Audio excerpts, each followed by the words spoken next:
मैं जब Papua New Guinea के प्राइम मिनिस्टर साहब से मिल के जब मैं ऑस्ट्रेलिया के प्राइम मिनिस्टर से मिलने के लिए जा रहा था, तो मुझे रास्ते में 2 प्लेन्स चेंज करने थे। जो मैं प्लेन में जा रहा था, फ्लाइट में जा रहा था, तो आप देखो कैसे परमेश्वर शैतान के कामों को नाश करता है।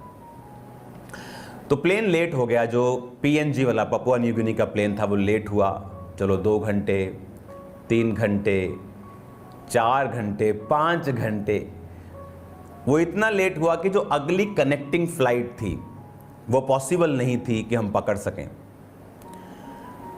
होपफुली गॉड की दया से प्लेन में इंटरनेट था, तो मैं अपनी टीम से लगातार बात कर रहा था कि किसी और प्लेन की टिकट्स खरीद लो। तो मेरी टीम ने दूसरे प्लेन्स की भी टिकट्स, वहीं मेरे बैठे बैठे अगले प्लेन्स की टिकट्स भी खरीद ली। अगर ये मिस होगी कनेक्टिंग तो अगली में चले जाएंगे।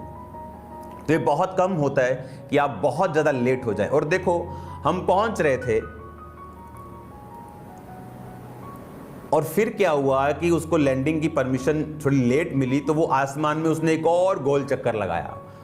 मतलब एक कहते कि वो, मैं बोलना नहीं चाहता वो, तो और लेट हो गया। तो एक तो लेट था वो, एक तो फ्लाइट पकड़ना बड़ा मुश्किल था, शायद वो हमें मौका दे देते, लेकिन उसने एक और चक्कर लगाया ऑस्ट्रेलिया में, ब्रिस्बेन के पास। ब्रिस्बेन से हमें मेलबर्न जाना था।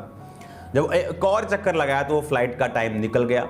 लेकिन जब हम उतरे तो ये बहुत सरप्राइजिंग बात थी कि वो फ्लाइट वेट कर रही थी हमारा, और जब हम गए तो हम लास्ट थे और वो 1 घंटे से पूरा प्लेन हमारा इंतज़ार कर रहा था। तो हम VIP की तरह घुसे उसमें तो जब, और दूसरी बात, जब प्लेन वो लैंड किया तो हमारा सामान नहीं पहुंचा। वो सिर्फ हमें लेके गए, हमारा सामान छोड़ गए ब्रिस्बेन में। वो अगले दिन हमारे पास पहुंचा मेलबर्न में। तो वहाँ पर एक औरत बैठी थी, जहाँ हम बैठे एक औरत थी वहाँ पे। तो मैंने उससे पूछा, आर यू क्रिश्चियन? कहती मे बी। कहती, मैंने कहा क्या आप गॉड को मानती हैं? कहती I used to be a Christian, मैं क्रिश्चियन कभी थी। मैंने कहा क्या हुआ? कहती नाउ आई एम गॉड। मैंने कहा वो कैसे? मैंने कहा okay, I understand that you can choose what ever you want, कि तुम जो भी चुनना चाहती हो तुम चुन सकती हो, तुम अपना खुदा खुद बन गई हो। कहती यस।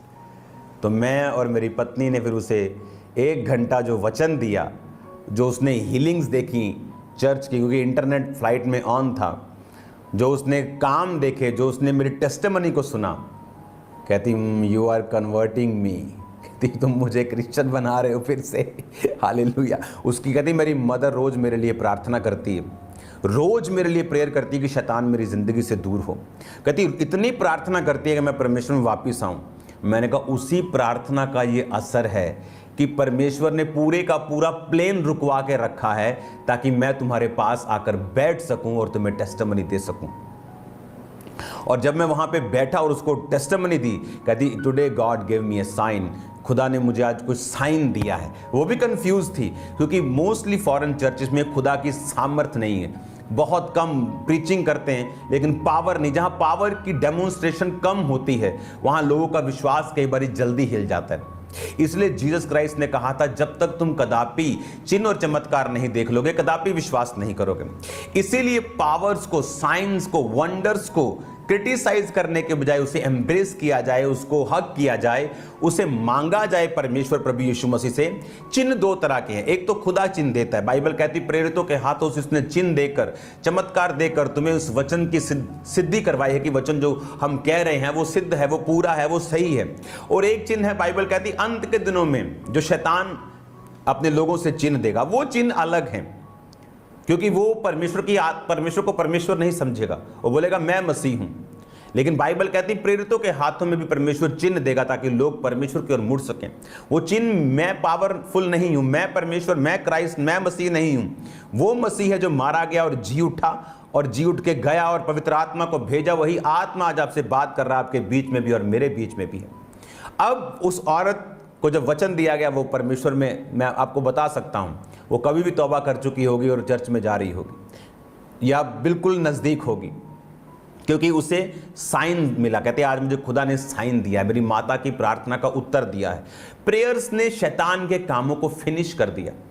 वो क्या, शैतान ने उसको क्या कन्विंस कर दिया था कि यू आर गॉड, जिस तरह शैतान ने हवा को कन्विंस किया कि तुम्हें आदम के अधीन रहने की जरूरत नहीं है, तुम्हें परमेश्वर के अधीन रहने की, तुम परमेश्वर के समान हो जाओगे, किसी के अधीन रहने की जरूरत नहीं, आंखें खुल जाएंगी तुम्हारी, तुम परमेश्वर के सदृश हो जाओगे। अब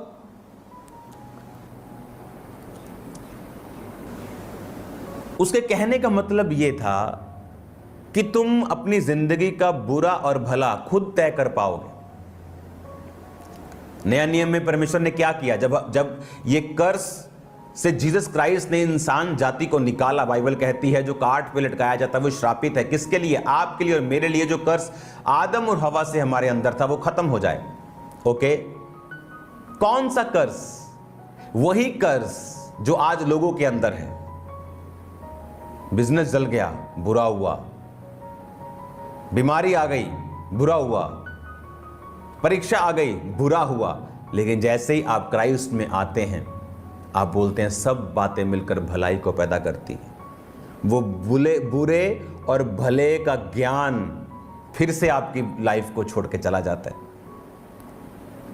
आप फिर खुद जज नहीं करते क्या भला क्या बुरा, आप बोलते सब बातें मिलकर भलाई को पैदा करती। हालेलुया, सब बातें मिलकर भलाई को पैदा करती। जो मसीह से प्रेम करते, जो उसकी इच्छा के अनुसार बुलाए गए, आप फिर उसी पोजीशन में आ जाते हैं जिस पोजीशन से आप बनाए गए थे। जिस पोजीशन में परमेश्वर नहीं चाहता था कि आप भला बुरा अपना जज करें, या गोइंग फ्रॉम समथिंग बैड, आप बोलते परमेश्वर है कि नहीं है। लेकिन you are going through water, आप बोलते हो मैं डूब जाऊंगा। लेकिन खुदा क्या कहता है कि तुम भले और बुरे के ज्ञान का वृक्ष मत खाना। मैंने तुम्हें बनाया और मैं जानता हूं तुम्हारे लिए भला और बुरा क्या है। तुम सिर्फ मेरी प्रेजेंस में रहना, मेरी अधीनता में रहना। आदम तुम मेरा काम करना, औरत तुम आदम की हेल्प करना, तुम उसके अधीन रहना, वो मेरे अधीन रहेगा, और इस तरह से परमेश्वर का किंगडम चलेगा। शैतान चाहता था, आज भी अगर आप बॉलीवुड मूवीज, इधर मूवीज में देखें किस तरह से वो पैटर्न को ब्रेक करना चाहता है शैतान। वो औरत को बताता तुझे किसी अधीनगी की जरूरत नहीं, वो मर्द को बताता तुझे किसी परमेश्वर की जरूरत नहीं। क्योंकि जब वो पैटर्न को, परमेश्वर के बनाए हुए को तोड़ेगा, तभी वो एंटर करेगा और काम करेगा। और शैतान इमोशन से खेलता है, इसलिए उसने हवा के इमोशन से कहा कि क्या अधीनगी, क्या वो अधीनगी, तुम परमेश्वर के सदृश हो जाओगे, भले और बुरे का ज्ञान का वृक्ष खाओ, खुदा नहीं चाहता तुम खाओ। और जब हम क्राइस्ट में आते हैं, हम परीक्षाओं से होकर निकलते हैं, तो हम क्या देखते हैं कि वो मुश्किल, वो ट्रबल, वो परीक्षा जो आई, वो मेरे भले के लिए थी। जब तुम नाना प्रकार की परीक्षाओं में पढ़ो तो इसको पूरे आनंद की बात समझो।